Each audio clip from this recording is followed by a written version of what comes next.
नमस्कार दोस्तों, शहीद जीतराम गुर्जर जी के गांव सुंदरावली में है, जो पुलवामा हमले में शहीद हुए थे। उनके मूर्ति अनावरण में 13 को यहाँ पर राजस्थान के मुख्यमंत्री भजनलाल शर्मा जी आ रहे हैं और हमारे साथ में गृह राज्य मंत्री जवाहर सेठम जी हैं। उनसे मंत्री जी क्या कहना चाहोगे? 13 तारीख मुख्यमंत्री जी आ रहे हैं यहाँ पर।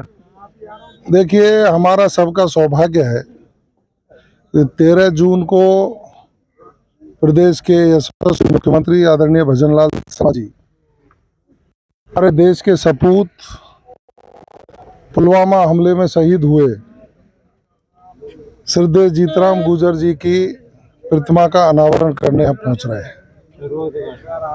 आज मैं गांव वालों से चर्चा करने के लिए यहाँ पहुँचा, तो आप देख ही रहे होंगे जैसा गांव वालों में है। पूरा गांव इकट्ठा हुआ और आसपास के 10-20 गांवों के प्रमुख लोग यहाँ मौजूद रहे। भारतीय जनता पार्टी के मंडल अध्यक्ष और वरिष्ठ कार्यकर्ता यहाँ मौजूद हैं, प्रशासनिक अधिकारी यहाँ मौजूद हैं। सब में बहुत खुशी और जोश है कि मुख्यमंत्री जी भरतपुर जिले के ही हैं और राजस्थान की कमान संभाल रहे हैं और ऐसे पुनीत कार्य में यहाँ पधारे हैं, तो उनका जोरदार तरीके से माननीय मुख्यमंत्री जी का इस्तकबाल, उनका स्वागत, सम्मान किया जाए। मंत्री जी, 4 साल से ज्यादा का समय हो गया उनको शहीद हुए और अब तक मूर्ति अनावरण नहीं हुआ, क्या कहना चाहोगे? देखिए, परिवारी जनों का एक संकल्प था कि शहीद जीतराम जी की मूर्ति का अनावरण किसी महान व्यक्तित्व से, इस पे चर्चा हुई। हम भी बीच बीच में श्रद्धांजलि अर्पित करने आते रहे हैं। यहाँ रक्तदान शिविर युवाओं ने आयोजित किए हैं कई बार, और शहीद में युवा के लिए आते हैं। परिवारी जनों से जो हमारी, उनका कहना यही था कि हम इसका भव्य का अनावरण कराना चाहते हैं और वो समय आ गया। 13 जून 2 बजे प्रदेश के मुख्यमंत्री आदरणीय भजनलाल शर्मा जी इस मूर्ति का अनावरण करेंगे। कल नरेंद्र मोदी जी भारत के लगातार तीसरी बार प्रधानमंत्री के रूप में शपथ लेंगे। देश की आजादी के बाद ये दूसरा मौका है जब कोई प्रधानमंत्री लगातार तीसरी बार शपथ लेने के लिए जनता ने चुना है। हमारा सबका सौभाग्य है इस विभाग में, उनकी सोच में अंतिम पंक्ति में बैठे व्यक्ति के विकास की परिकल्पना रहती हो और उसको धरातल पर उतार कर राष्ट्र में जोड़कर भरसक प्रयास हमेशा करते हो। इसका मान सम्मान और देश का वैभव बढ़े, पूरी दुनिया में भारत का डंका पुजे, इसी सपने को लेकर हमेशा काम कर रहे हों। ऐसे यशस्वी भारत के सपूत आदरणीय श्रद्धेय नरेंद्र मोदी कल तीसरी बार भारत के प्रधानमंत्री की शपथ। हमारा सबका सौभाग्य है कि हम उस पार्टी के कार्यकर्ता हैं जिस पार्टी के नेता आदरणीय नरेंद्र मोदी जी हैं, और हमारा ये भी सौभाग्य है कि हम उस देश के निवासी हैं जिस देश के प्रधानमंत्री तीसरी बार नरेंद्र मोदी जी बन रहे हैं। और हमारा सौभाग्य है कि दुनिया का सबसे बड़ा नेता तो भारत के पास है, जिनका नाम नरेंद्र मोदी जी है। ढेर सारी नगर विधानसभा क्षेत्र की ओर से शुभकामनाएं देते हैं।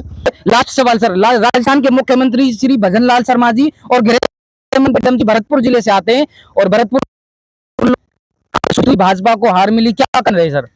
देखिए, हमारे कार्यकर्ता अति उत्साह में थे, हमारे मतदाता भी ओवर कॉन्फिडेंस में थे, क्योंकि पूरी दुनिया में भारतीय जनता पार्टी के पक्ष में माहौल और भरतपुर जिले में आप यहाँ क्षेत्र के बूथों की आप देखेंगे, बूथों की संख्या को आप देखेंगे, सर्वाधिक बूथ जो हैं उन पर भारतीय जनता पार्टी जीती है, लेकिन प्रतिशत कम रहा। शादियां थी, लोग मांडे में रहे, कोई भात में रहा, कोई बारात में गया, कोई सामान खरीदने गया, और वो लोग इसमें रहे कि हम तो जीत ही रहे हैं। भारतीय जनता पार्टी का आधार कम नहीं हुआ। नगर विधानसभा उज्जैन पर हमें मिला था,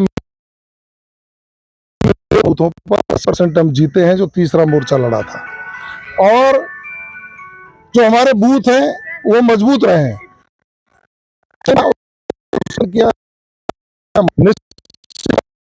मतदान के प्रति उत्साह हो जाए। हम जनता के कटिया गुमराह किया, संविधान बदलने का गुमराह किया, उन शगुफा छोड़े और टीवी पर लोगों को गुमराह करने का काम किया। लेकिन देश के प्रधानमंत्री नरेंद्र मोदी हैं, पूरी देश की जनता उनको चाहती है और हमारी भी ढेर सारी शुभकामनाएं। बहुत बहुत धन्यवाद। आज आपने जन सुनवाई की थी, किस तरीके की ज्यादा समस्याएं नगर के लोगों के साथ में जो आपने की थी, क्या ज्यादातर समस्या? अधिकतर तो टटलूबाजी की आई भाई, उनको ओलेक्स में ठगा रखा है, लोगों ने ठग रखा है, उनको हमने शीघ्र ही समाधान करने की बात करी है।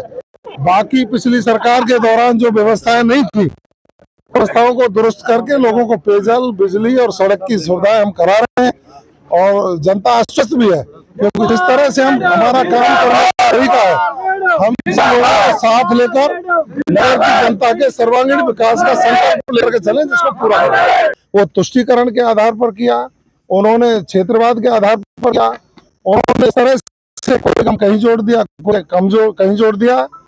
हम परसीमन निश्चित रूप से कराने का संकल्प लेकर के चले। माननीय मुख्यमंत्री से हमने मांग की है और मांग मुख्यमंत्री जी को हमको पंचायत जिला परिषद के वार्डों का परसीमन कराना चाहिए, नगर पालिका के वार्डों का भी परसीमन करा करके एक रूपता ला करके लोगों को लोकतंत्र में भागीदारी निभाने के लिए उनको मौका देने का जो प्रयास है, भारतीय जनता पार्टी के नेताओं से करने का काम करेंगे। 13 तारीख को कितनी भीड़ आ रही है सुंदरावली में?